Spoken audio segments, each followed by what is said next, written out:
सोचिए, एक ऐसा व्यक्ति जिसने पूरे ब्रह्मांड के राज को समझाने की कोशिश की,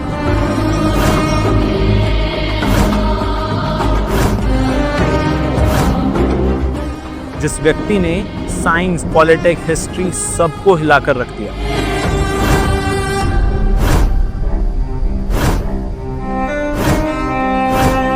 इस व्यक्ति ने इतना सब कुछ किया, इतनी स्टनिंग थ्योरीज दी, लेकिन बदले में इसे क्या मिला?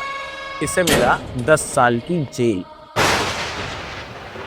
जेल में भी इस व्यक्ति ने सब्र नहीं रखी। जेल में अपनी परछाई से अपनी थ्योरी पर काम करता रहा कि जिस दिन मैं बाहर निकला उस दिन अपनी सोच को पन्ने में परो दूंगा।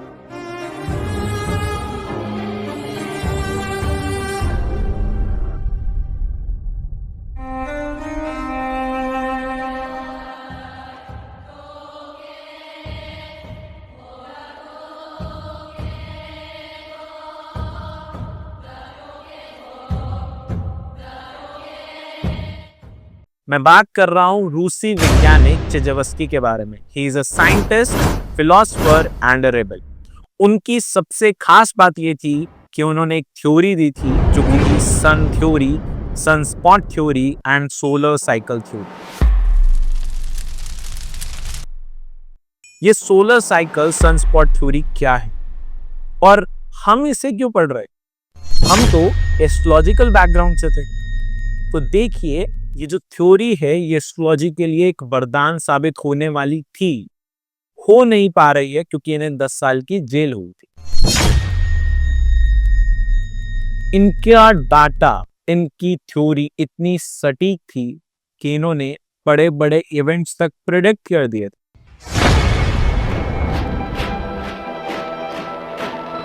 In 1917, the Russian people rose against the Tsar. Chronobiology, heliobiology, bioelectric, इन सारी फील्ड्स में चेजावस्की ने बहुत काम किया था। इन सारी फील्ड्स के बारे में बहुत सारी रिसर्चेस चल ही रही है, लेकिन जो सनस्पॉट थ्योरी थी इसके बारे में बहुत ज्यादा रिसर्चेस नहीं की जा रही है।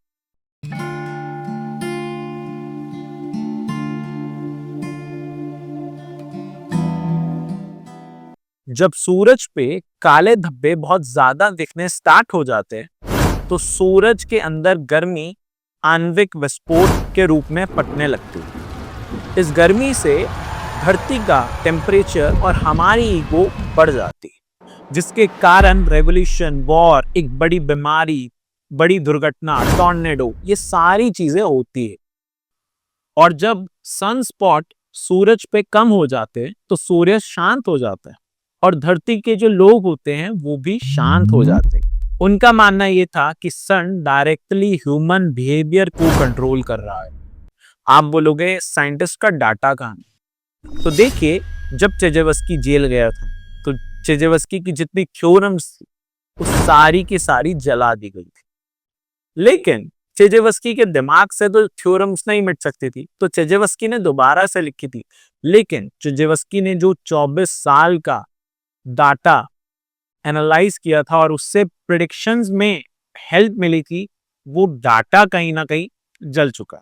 अब आप ये सोच ही रहे होंगे कि चेजावस्की को जेल क्यों भेजा? इतनी अच्छी थ्योरीज थी, इतना अच्छा काम कर रहे थे, तो जेल क्यों भेजा? जैसे कि चेजावस्की एक रशियन साइंटिस्ट थे, रशिया में तानाशाही चलती ही आई है। तो जिस समय चेजावस्की ये काम कर रहे थे उस समय उस जगह के राजा जो थे वो थे जोसेफ स्टालिन। रशिया के ये लीडर को बिल्कुल पसंद नहीं था चेजावस्की की थ्योरम्स। चेजावस्की ये बोलता था कि जो कुछ हो रहा है ये डायरेक्ट और इनडायरेक्ट सूर्य से संबंध रखता है। जोसेफ स्टालिन ये बोलते थे कि जब चीज शांति में है तो वो मैं कर रहा हूं, और जब देश में अशांति होती है तो ये लेफ्ट ऑपोजिशन का करतूत है। अब या तो बात चेजावस्की की सही है या बात स्टालिन की सही है। अब दोनों के कॉन्फ्लिक्ट से जोसेफ स्टालिन को गुस्सा आया और 1941 जोसेफ स्टालिन ने चेजावस्की को एक लेटर लिखा कि तुम ये जो थ्योरी लिख रहे हो इसे पाड़ के फेंक दो अगर तुम्हें इस देश में रहना है, वरना मैं तुम्हें जेल में डाल दूंगा। चेजावस्की ये सुनकर डरे नहीं, और उन्होंने बोला जेल में जाना होगा तो जाएंगे, लेकिन मैं इस थ्योरी से पीछे नहीं हटने वाला। जनवरी 1942 चेजावस्की ने एक और थ्योरम दी और उस थ्योरम के साथ ही चेजावस्की को घसीट कर जेल में डाल दिया। चेजावस्की तब तक बाहर नहीं निकला जब तक जोसेफ स्टेलिन मरा नहीं। जोसेफ स्टेलिन की डेथ के बाद चेजावस्की जेल से छूटे और उसके बाद दोबारा से वो अपनी इस थ्योरी के ऊपर काम किया। जोसेफ स्टेलिन ने इतना ही नहीं, उनको ऐसे काल कोठरी में बंद किया जहां पे उनको सूरज की रोशनी भी बहुत ही कम आती थी। लेकिन चेजावस्की अपने इस जगह पर भी अपने प्रोजेक्ट से दूर ना रह पाए।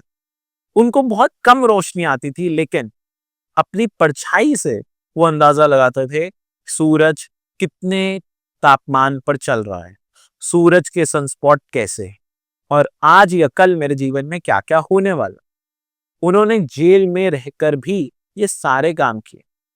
अब बात सिर्फ इतनी है कि जेल में रहकर भी उनका दिमाग सिर्फ और सिर्फ अपनी थ्योरी पर ही चल रहा था। 1950 में चेजावस्की को आजादी तो मिली, लेकिन चेजावस्की 2 साल के लिए कैंप में थे। उस कैंप में उन्हें किसी भी तरह से अपने इस प्रोजेक्ट के पास तक भी नहीं जाने दिया। तो जो जेल है वो एक्चुअली 8 साल की नहीं, वो 10 साल की। तो हमने स्टार्टिंग में ही बोला कि वो 10 साल जेल में रहे, 8 साल जेल में और 2 साल कैंप में। उनके बाहर आने के बाद बहुत से साइंटिस्ट उनकी थ्योरी पर काम तो कर रहे हैं, क्रोनोबायोलॉजी, बायोइलेक्ट्रिक्स, बहुत सारी चीज में उनके जो थ्योरीज थी वो सारी थ्योरीज पर काम कर रहे हैं। स्पेशली सनस्पॉट पे भी बहुत काम चल रहा था। लेकिन प्रॉब्लम ये थी कि उनकी थ्योरी 100% प्रूव नहीं हो पाई। उनकी थ्योरी ये तो सभी मान चुके थे कि 90% हमारे जीवन में जो भी हो रहा है वो सनस्पॉट से डायरेक्ट और इनडायरेक्ट लिंक तो है, लेकिन क्या ये 100% लोगों पे इंप्लीमेंट होता है, ये बताने में असमर्थ थे चेजावस्की कि एक मास नंबर पर ये एप्लीकेबल होगा या नहीं होगा, कि क्या सभी को ये समस्या आएगी जब सनस्पॉट्स बढ़ेंगे, क्या सभी को समस्या नहीं आएगी जब सनस्पॉट कम होंगे। तो इस चीज के बारे में चेजावस्की बताने में असमर्थ थे, क्योंकि वो बूढ़े हो चुके थे और अपनी मृत्यु के भी बहुत निकट। ये थी हमारी एक छोटी सी कहानी चेजावस्की के बारे में।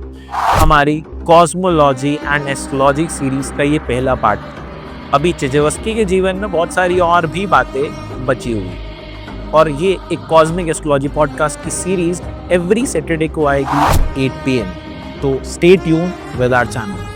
और क्या आज भी सूरज हमारे डिसीजन कंट्रोल कर रहा है, ये आप लोगों को सोचना है। मैं हूं आपका रुद्राक्ष अंगीरा, मिलते हैं जल्दी अगले पॉडकास्ट में।